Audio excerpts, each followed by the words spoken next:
Where are we today? Life in the digital age is marked by professional fast pace, some fast food, and a lot of fast fashion.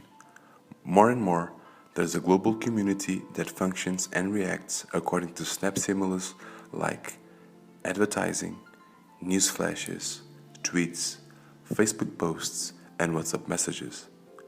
Our daily life is becoming digital.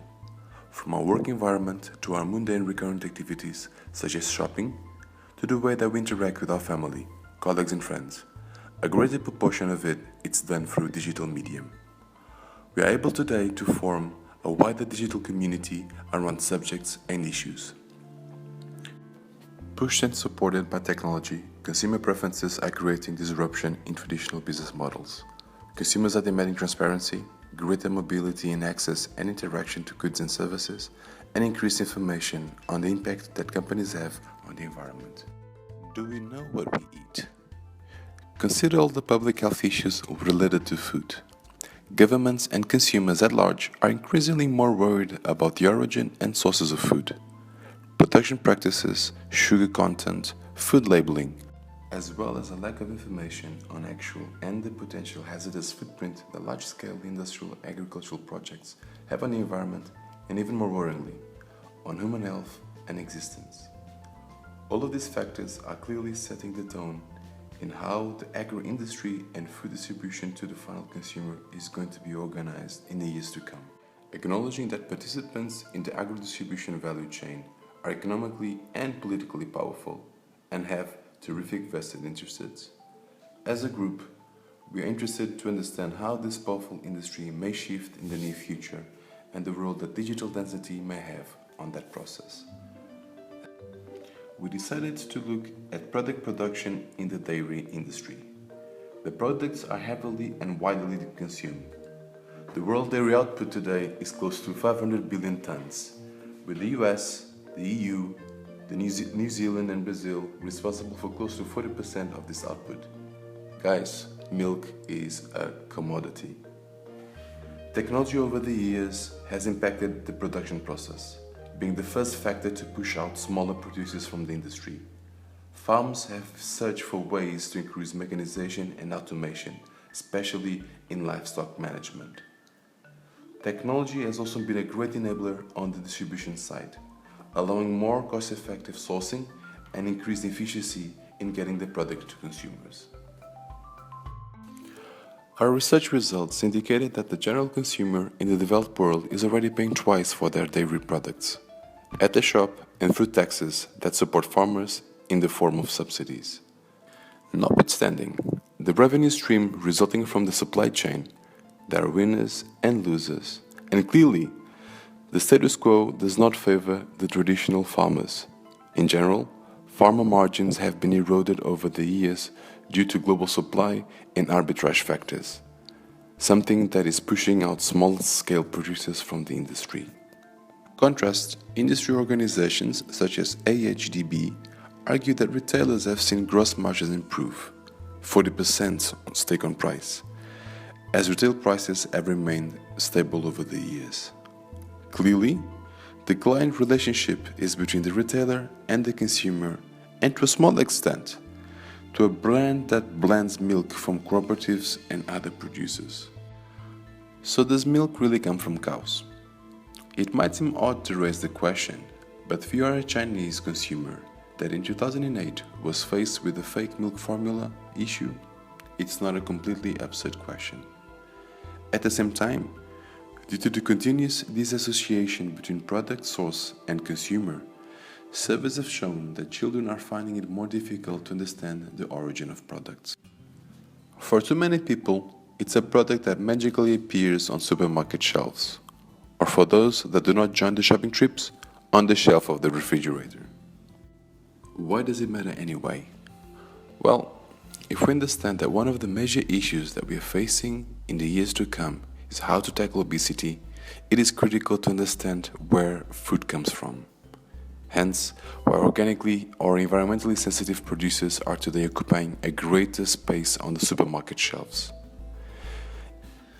In 2013, research by the Journal of the Academy of Nutrition and Dietetics highlighted a growing farm-to-table trend, as consumers prefer to source locally for local foods. A 2010 Elsevier research paper showed consumers have a greater willingness to pay higher prices if that represented a positive impact on animal welfare, regional production, and fair prices to farmers. Today, there is a far greater consumer awareness of the dangers of pesticides as well as hormones, which can be present in milk and can potentially have long-term health issues. The challenge in the dairy industry seems to be in the distribution part of the supply chain. Purchasing and contractual power is focused on shrinking margins and taking out smaller and often regionalized producers in favor of big-scale operations. To an extent, government subsidy protections were created to ensure employment in the sector, and the dairy-related artisanal crafts were not lost. But it seems that younger generations are not entering the sector. By 2008, 80% of the farmers in the UK had more than 44 years of age. There might be a generation gap because of the reduced economic incentives to be working in the field. It seems that traditional farms alone do not survive. Once again, why do we care? What are the pains as a consumer? Well, this is a problem for an informed, health-conscious consumer who, in most cases, is seeking regionally produced goods or has the desire to eat products with reduced industrial processing. For these consumers, it is inconvenient to trek quickly to the supermarket to look for fresh and his dairy products. They may not even be stocked anymore. So, how could digital density be of any assistance? Let's go back to our initial trends. The millennial generation has a digital mindset. It is common to see today's consumers to do their shopping routine either hand-holding their phone or on their smartphone. It is normal behavior to receive real-time information, to make the choice based on non-analogic descriptions, such as pictures or videos. This is based on continuous research and surveys. In 2013, GE Capital Retail Bank research shows that 81% of shoppers go online before making purchases. In April 2015, Nielsen reported that more than half of global consumers are willing to purchase groceries online, and a quarter are already doing so. Siri, where can I find grade A milk with 2% fat from grass-fed cows? Siri may give you two options. If you're in Catalonia and close to the premises of La Fareda, you might find a local producer to go and visit. La Fareda has been focusing on the quality of the milk as a key differentiator for their products. That fundamental shift is key to their ability to upsell and increase the willingness to pay to the customer. Well, as an alternative, in the future you may find a link to an app that connects you to a platform of farmers who propose to supply healthy dairy products produced locally and ethically, delivered right to your door. In this case, it's about authenticity in terms of transparency and quality, fair trade, and ethical standards. It's about convenience, as we think of less time required for shopping. It's about health and environment, with more information on benefits to body and environment. Our expectation is that we'll be able to find internet-based platform businesses that connect farmers to customers directly, without interference of cooperatives, distributors, or retailers. The customer of these platforms are the producers, while the focus of the platform is to be the bridge between the final consumer and the dairy producer. The key activity is to enhance the user experience by providing information on the product, the producer, and even the animals from which the dairy product came. This service is to be based on technology, full transparency of supply chain, mobile electronic payments, and a convenient delivery system. The idea is to digitalize the traditional dairyman business and merge it with the business model of online cooperatives of buyers. The difference is that these buyers are not necessarily looking to get better prices, but want access to high quality, reliable, and safe products from a non-producer. The model of long-standing orders clearly benefits the producer who now is entering to a higher margin business. It is a cross-beneficial and expensive platform business, where a greater amount of end customers will attract the entrance of more producers, who will in turn be able to increase the product offering in the long run. New model in brief. Comparing the traditional business model and the disruptive one that we are presenting, we look at 3 dimensions. 1.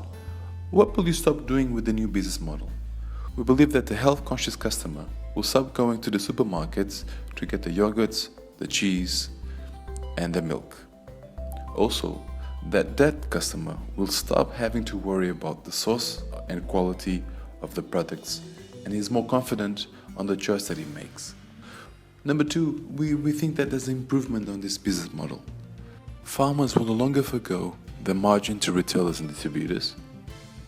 Farmers will now have direct access to the customers, control prices, and may introduce differentiated products based on customer feedback. There are feel-good factors to the customer as well. With local sourcing, customers choose the farmers closest to them. Also, there's an improvement in transparency and a greater sense of community. New things can be done with the new business model.